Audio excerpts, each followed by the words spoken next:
안녕하세요. 제 이름은 신유경입니다. 올해 47, 서울에서 제법 잘나가는 부동산 컨설턴트이자 사랑스러운 딸 하나를 키우며 살고 있는 이혼녀죠. 겉으로 보기에 제 삶은 완벽했습니다. 철저한 자기관리, 빈틈없는 커리어, 그리고 누구보다 제게 의지하는 딸까지. 어릴 적부터 외로움이라는 감정에 익숙해질 수밖에 없었지만 저는 그런 감정에 얽매이지 않고 독하게 앞만 보며 살았습니다.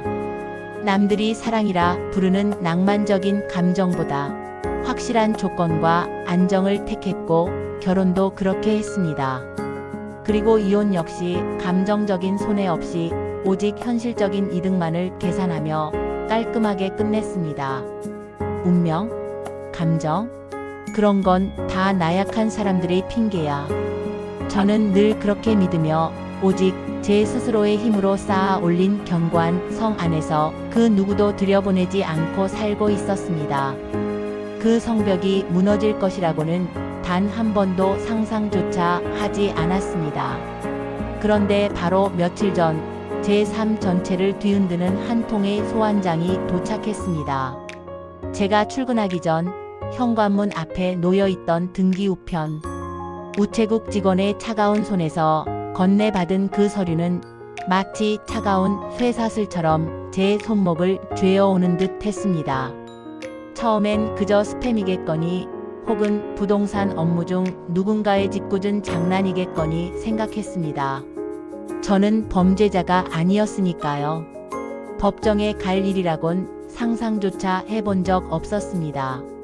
저는 평생을 규칙과 상식 안에서 살아온 사람이었으니까요.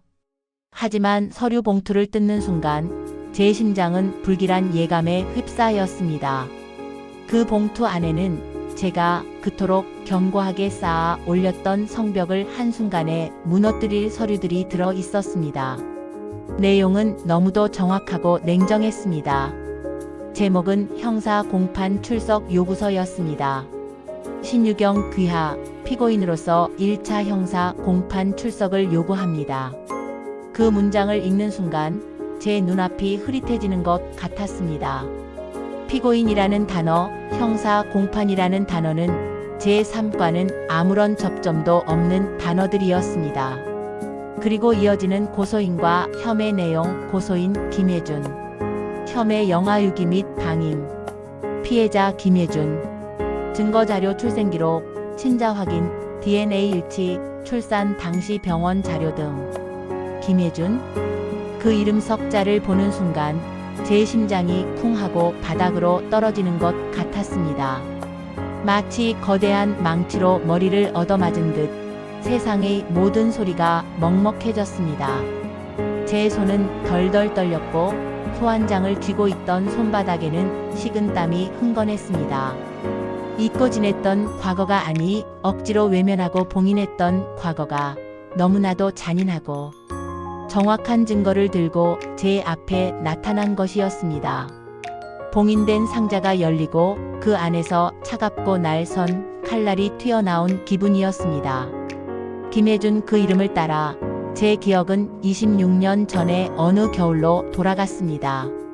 21살 앞만 보고 달리던 대학생 신유경. 가난했고 외로웠지만 저는 그것을 열등감이라 생각하지 않았습니다. 오직 성공만이 저를 구원할 것이라 믿었죠.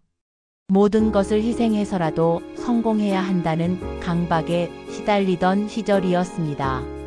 그때 저는 분명 그 모든 것을 망가뜨릴 것 같은 한 생명을 낳았었습니다. 차갑고 희미한 기억 속에서 한 아이의 울음소리가 메아리치는 것 같았습니다. 그리고 저는 그 아이를, 그 모든 흔적을 제 인생에서 지워버렸습니다. 완벽하게 지웠다고 믿었습니다. 그렇게 26년의 시간이 흘렀습니다. 그런데 이제 와서 그 지워버린 과거가 제 앞에 김혜준이라는 이름으로, 법정이라는 무서운 이름으로 다시 나타난 것입니다. 제 견고했던 성벽이 무너지기 시작했습니다. 아니, 이미 무너져 내리고 있었습니다. 그건 제 인생에서 가장 지독하게 지워버리고 싶었던 과거입니다. 남들에게는 물론이고 스스로에게조차 존재하지 않았던 일처럼 철저히 봉인해둔 기억이었죠. 마치 깊은 바닷속에 가라앉힌 것처럼 그 누구도 찾을 수 없을 거라 믿었던 제 비밀스러운 상자였습니다. 대학교 3학년이던 그해 겨울 가난은 저를 옥죄었고 낡은 단칸방에서 등록금과 생활비를 벌기 위해 저는 온갖 아르바이트를 전전했습니다. 미래가 보이지 않는 어둠 속에서 발버둥 치던 저에게 한 줄기 빛이 찾아왔습니다. 운 좋게 교수의 눈에 띄어 그의 조교로 일하게 되었고 이 지옥 같던 생활에서 벗어날 수 있다는 희망에 들떴습니다. 하지만 그 관계는 순수한 학문적 관계가 아니었습니다. 저는 교수의 연구실 안에서 그와 은밀한 관계를 가졌고 그 결과 임신이라는 돌이킬 수 없는 현실을 마주하게 되었습니다. 제 모든 꿈과 미래가 한순간에 무너지는 것 같았습니다. 그의 반응은 제가 기대했던 것과는 완전히 달랐습니다. 유경아, 넌 아직 학생이야. 이건 그냥 실수였어. 우리가 감당할 수 있는 일이 아니야. 너에게도 나에게도 짐일 뿐이야.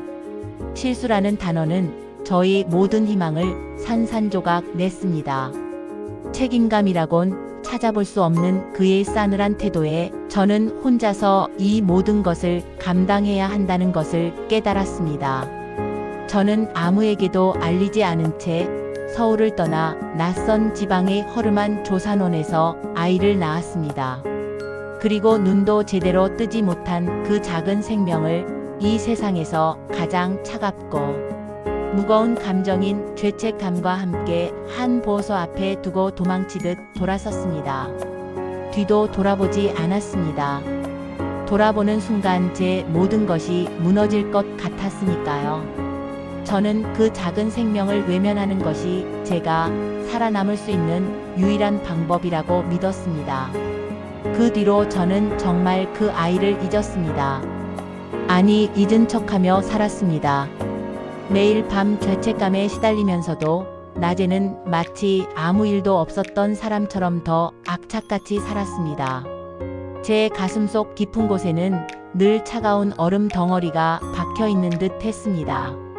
하지만 저는 그 고통을 감내하며 혹독한 겨울을 견뎌야만 봄을 맞을 수 있다는 듯 26년간 그 고통스러운 과거를 꽁꽁 묻어둔 채 살아왔습니다. 그런데 그 아이가 죽지 않고 살아있었다니. 이제는 한 명의 어엿한 성인이 되어 스스로 변호사가 되어 저를 법정에 세우려 한다니. 믿을 수가 없었습니다. 차가운 소환장 속 피고인이라는 단어는 그 아이가 제게 보내는 복수처럼 느껴졌습니다. 잊고 살았던 과거의 아이가 제가 쌓아 올린 삶의 가장 빛나는 순간에 나타나 저를 끌어내리려 하는 것 같아 두려웠습니다. 하지만 동시에 26년 만에 마주하게 될 그 아이가 어떤 모습일지, 어떤 눈으로 저를 바라볼지 궁금했습니다. 26년 전에 그 차갑고도 슬픈 결정이 그 아이의 삶을 어떻게 만들었을까요? 저를 용서하지 못하고 평생을 복수를 다짐했을까? 아니면 제가 버리고 온 그 지옥 같은 현실 속에서 스스로의 힘으로 모든 것을 이겨내고 저보다 더 단단하고 강한 사람이 되었을까? 이 모든 질문들이 제 삶을 짓눌렀습니다. 이제 저는 그 아이의 앞에 서야만 했습니다. 26년 만에 저는 피고인으로서 그리고 어머니로서 제 과거의 무게와 마주해야만 했습니다. 법정에서 마주할 그 아이의 눈빛이 저에게는 가장 두려운 심판대였습니다. 재판이 시작되던 날, 저는 떨리는 손으로 법정에 들어섰습니다. 지난 며칠 밤낮으로 고민했지만 여전히 제 마음속은 혼란과 두려움으로 가득 차 있었습니다. 저를 짓누르던 26년의 과거가 이제 이 차가운 법정 안에서 저의 현재와 맞설 준비를 하고 있었습니다. 그리고 그곳에서 저는 처음으로 그의 얼굴을 봤습니다. 단정한 정장을 입고 머리를 깔끔하게 넘긴 청년. 그의 눈빛은 흔들림 없이 또렷했고 입술은 굳게 다물려 있었습니다. 26년 전 제가 낳았던 작은 생명이 이제는 저보다 훨씬 더 견고해 보이는 한 명의 남성이 되어 제 눈앞에 서 있었습니다. 그가 바로 제 아들이었습니다. 그의 모습은 제가 상상했던 모습과는 너무나 달랐습니다. 낡은 옷을 입고 세상의 아픔을 가득 담은 눈을 하고 있을 것이라 막연히 생각했습니다. 하지만 제 앞에 선 그는 스스로의 힘으로 이 모든 것을 이겨낸 듯 단단해 보였습니다. 저는 그의 얼굴에서 저의 젊은 시절의 모습을 찾으려 애썼지만 그에게서 느껴지는 것은 오직 저를 향한 차가운 분노뿐이었습니다. 김혜주는 차분했지만 단호한 목소리로 말을 이어갔습니다. 피고인은 저를 출생 직후 보호소 앞에 유기하였습니다. 이로 인해 저는 생후 3일 만에 저체온증으로 중환자실에 입원했고 이후 수차례 위탁 가정을 전전하며 자랐습니다. 그의 말 한마디 한마디는 마치 날카로운 칼날처럼 제 심장을 파고들었습니다. 저는 그제야 제가 저지른 일이 단순히 버렸다는 행위에 그치지 않았음을 깨달았습니다. 저의 무책임한 선택이 그 아이의 삶에 어떤 상처를 남겼는지 저는 그때까지 단 한 번도 진지하게 생각해보지 않았습니다. 유기 당시 저의 몸무게는 고작 1.9kg이었고 탯줄은 제대로 정리되지 않았으며 발가락에는 병원 표식조차 없이 버려졌습니다. 그의 말을 듣고 저는 숨이 멎는 것 같았습니다. 그날의 기억은 저에게서 철저히 지워져 있었지만 그의 입에서 쏟아져 나오는 그 잔혹한 사실들은 제가 저지른 죄를 숨길 수 없게 만들었습니다. 제가 얼마나 비겁하고 무책임했는지 그의 말을 통해 생생하게 되살아났습니다. 법정은 그 충격적인 사실 앞에 조용해졌고 저는 할 말을 잃은 채 그저 고개를 숙일 수밖에 없었습니다. 피고인은 한 번도 저를 찾지 않았습니다.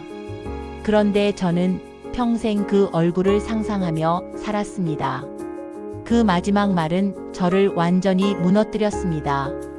저는 그 아이를 잊으려 애썼지만 그 아이는 저의 얼굴을 평생 상상하며 살았다는 사실.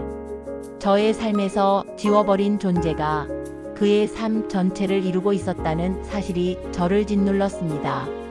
제가 쌓아 올린 모든 성공과 명성이 한순간에 무의미하게 느껴졌습니다. 이 법정 안에서 저는 그저 한 아이를 버린 무책임한 엄마일 뿐이었습니다. 검사는 냉철하고 단호한 목소리로 최종 의견을 진술했습니다. 그의 목소리는 법정의 차가운 공기를 더욱 얼어붙게 만들었습니다. 피고인은 출산 당시 성인이었으며 아이를 보호하고 신고할 법적 의무가 있었습니다. 그럼에도 불구하고 보호시설에 정식으로 인계하지 않고 무단으로 유기했기에 이는 명백한 영아 유기죄에 해당합니다. 당시의 사회적, 도덕적 비난과 함께 법적 처벌이 마땅합니다. 검사의 말은 마치 망치로 제 머리를 내려치는 것 같았습니다. 26년 전 제가 저지른 죄가 이제는 영아유기죄라는 차가운 법적 용어로 규정되며 제 삶을 옥죄기 시작했습니다. 그동안 제가 애써 외면하고 지워버렸던 과거는 법정이라는 엄숙한 공간에서 끔찍한 현실로 되살아나 저를 심판하고 있었습니다. 변명할 여지는 없었습니다. 모든 것이 명백한 사실이었으니까요. 저는 변명이라도 하고 싶은 마음에 떨리는 입술을 겨우 열었습니다. 그토록 오랜 시간 굳게 닫혀있던 입에서 무슨 말이라도 뱉어야만 할 것 같았습니다. 하지만 그 순간 예준이 조용히 손을 들었습니다. 그의 행동은 저의 모든 말을 멈추게 했습니다. 재판장님, 저는 이 재판에서 피고인에 대한 법적 처벌만을 원하지 않습니다. 그의 목소리는 26년의 한과 상처가 응축된 듯 법정의 모든 소리를 잠재울 만큼 힘이 있었습니다. 모두가 그를 주목했습니다. 저는 제가 왜 버려졌는지 그 이유를 당사자의 입에서 직접 듣고 싶었습니다. 그의 말은 저의 모든 변명을 무의미하게 만들었습니다. 저의 핑계와 거짓, 그리고 회피는 더 이상 통하지 않는다는 것을 깨달았습니다. 저는 그 순간 완전히 무너져 내렸습니다. 견고하게 쌓아 올렸던 제 성벽이 한순간에 무너져 내리고 그 잔해 속에 저 혼자 남겨진 기분이었습니다. 차가운 법정 바닥에 주저앉아 저는 울면서 말했습니다. 26년 동안 억눌러 왔던 눈물이 봇물 터지듯 흘러내렸습니다. 예준아, 엄마가 미안해. 그토록 오랜 시간 가슴속에 묻어두었던 엄마라는 단어가 제 입 밖으로 나오는 순간 저는 모든 힘을 잃고 말았습니다. 그 단어는 저에게는 축복이 아닌 씻을 수 없는 죄책감의 이름이었습니다. 그때 나는 너무 어렸고 너를 키울 자신도 없었어. 정말 두려웠어. 가난했고 너를 책임질 수 없을 것 같아서. 그래서 제 말은 더 이상 이어지지 않았습니다. 이 모든 말들이 얼마나 비겁한 변명인지 스스로 너무나 잘 알고 있었기 때문입니다. 모든 것이 변명일 뿐이었습니다. 변명일 뿐이라는 거 알아. 하지만 정말 미안하다.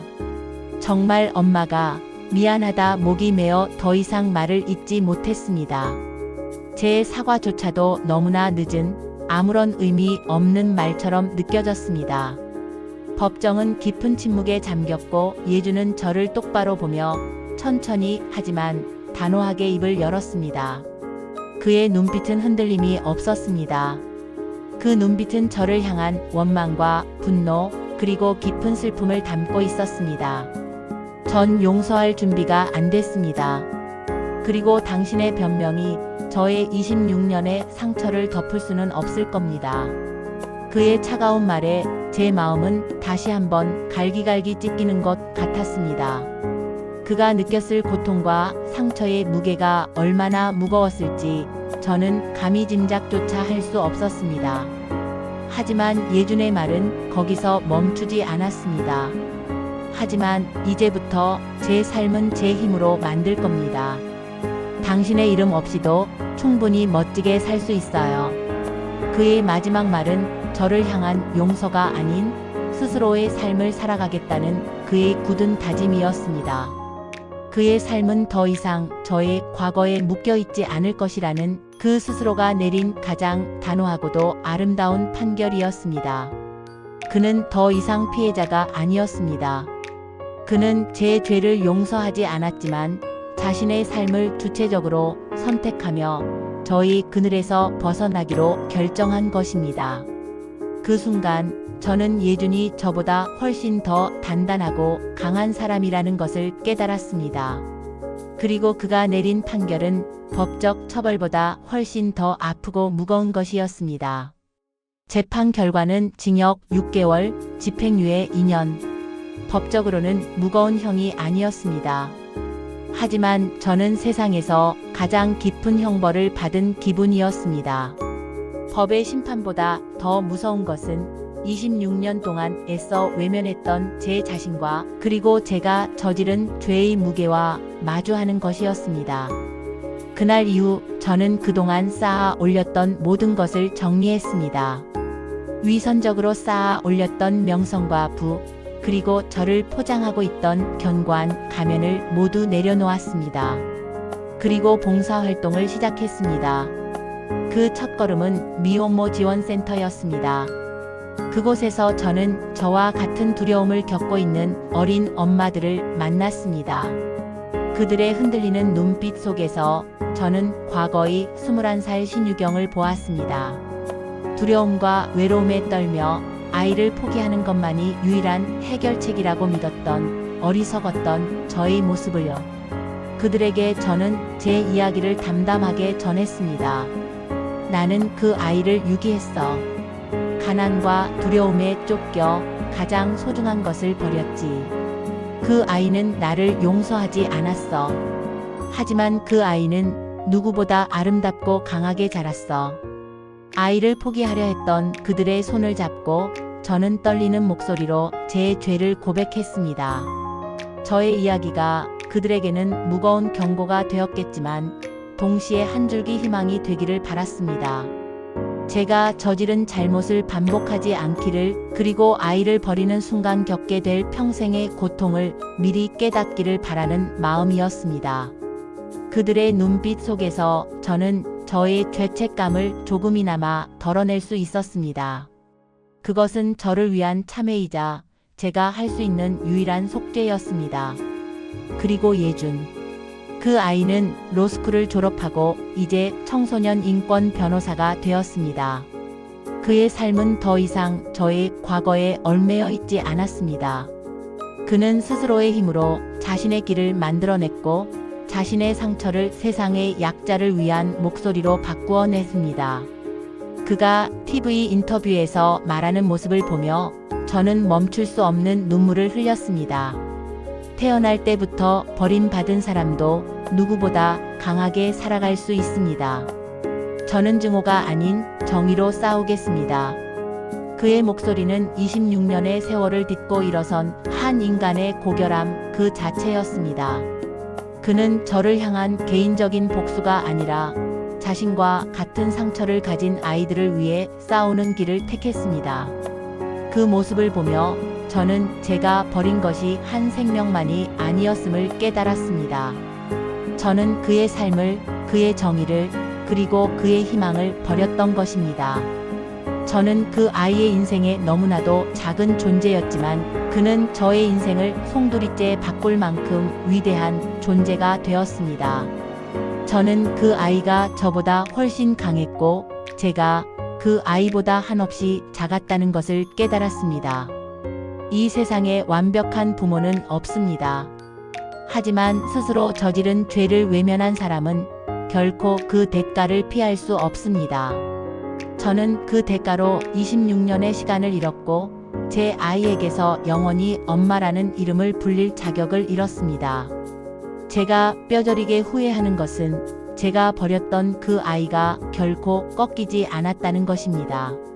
고통 속에서도 증오가 아닌 정의를 선택하며 스스로의 삶을 가장 아름다운 방식으로 일궈냈습니다. 그리고 저는 그 아이에게서 처음으로 인간다움이란 무엇인지 배웠습니다. 저의 죄는 저의 것이지만 그의 삶은 그의 것이라는 것을요. 그가 보여준 강인함과 정의는 저의 어둠을 비추는 한 줄기 빛이 되었습니다. 이 이야기가 누군가에게는 과거의 잘못을 반복하지 않게 하는 작은 경고가 되고 또 다른 누군가에게는 상처 속에서도 새로운 희망을 찾게 하는 작은 위로가 되기를 바랍니다. 과거의 잘못을 마주하고 그 아픔 속에서 새로운 삶의 의미를 찾는 것.